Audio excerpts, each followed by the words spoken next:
Hello and welcome to ETX Covered. I'm David Littman. March 19th, 2020 was the last day before lockdowns began in Texas. This Wednesday, 357 days later, they will end. Governor Greg Abbott announced that Wednesday morning will bring the end of two crucial pieces of the response to the coronavirus pandemic. First, all businesses will be able to open their doors to 100% occupancy. Restaurants, theaters, bars, sports and music venues, you name it. Businesses had been at no more than 75% of their capacity, or 50% in some areas. The governor said that had caused too much of a strain on the economy. Too many Texans have been sidelined from employment opportunities. Too many small business owners have struggled to pay their bills. This must end. He also said there's no more need for a statewide mask mandate. He said COVID-19 cases are falling, millions of Texans have been vaccinated, and there are medications that can help those who do become seriously sick. But he said that doesn't excuse Texans from their personal responsibilities. Or the importance of caring for your family members and caring for your friends and caring for others in your community. Personal vigilance to follow the safe standards is still needed to contain COVID. And for a reaction from the medical community, we're joined now by Dr. Diana Fite, the president of the Texas Medical Association. So what was your immediate reaction when you heard the governor make that announcement?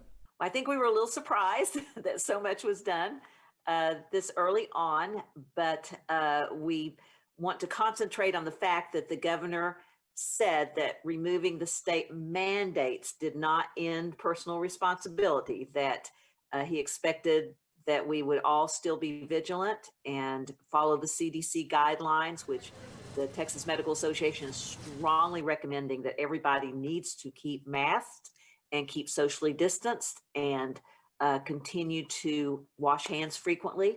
And those who are in the categories to be vaccinated need to get vaccines as soon as possible. Well, it's now up to personal responsibility to keep the virus at bay. So what impact do you think the governor's words will have on people's actions?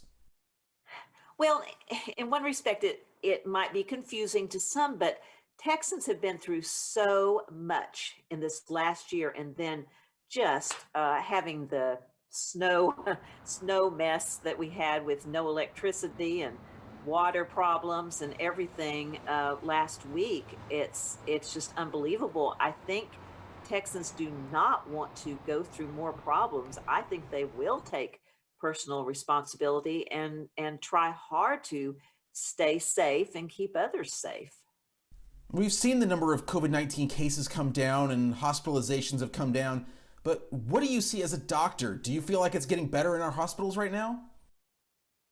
Well, there's no question compared to what it was that it is improved.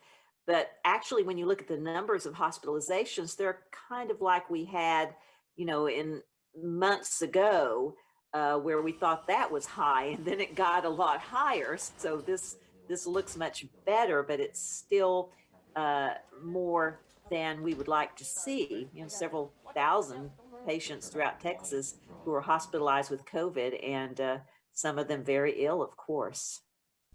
Do you have any sense of what you think the right time will be to be a little bit more outgoing, let's say? Well, certainly we need a lot more people vaccinated. Now, Texas is doing a great job with vaccinations, but Texas is huge. We have 29 million people in Texas. And yes, we've got about 2 million who are fully vaccinated, and that's great. But that's a long way from having, it's estimated about 6.5% are fully vaccinated, but we need about 80% vaccinated before it can be safe enough to develop what's called herd immunity, where probably everybody will then be pretty safe. That's a long way off. We still have a few more days before this order takes effect. So what kind of messaging are you giving to the doctors who belong to TMA? We're going to go in with the science and what the CDC, Center for Disease Control, is recommending. We think that's the safest way to go at this point. So even someone who's fully vaccinated, I think people don't understand, they could still probably transmit the virus to someone else. It's just that they won't get particularly sick with it. So there may be a little misunderstanding. That's why the CDC wants people to strongly consider wearing masks still, or being socially distancing and washing hands. It's all so important. We're just stressing that over and over again.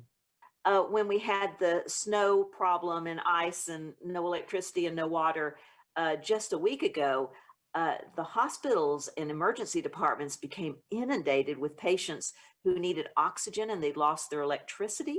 And then next we started seeing carbon monoxide toxicity because of problems trying to keep warm inside with ovens being turned on and barbecues and things like that.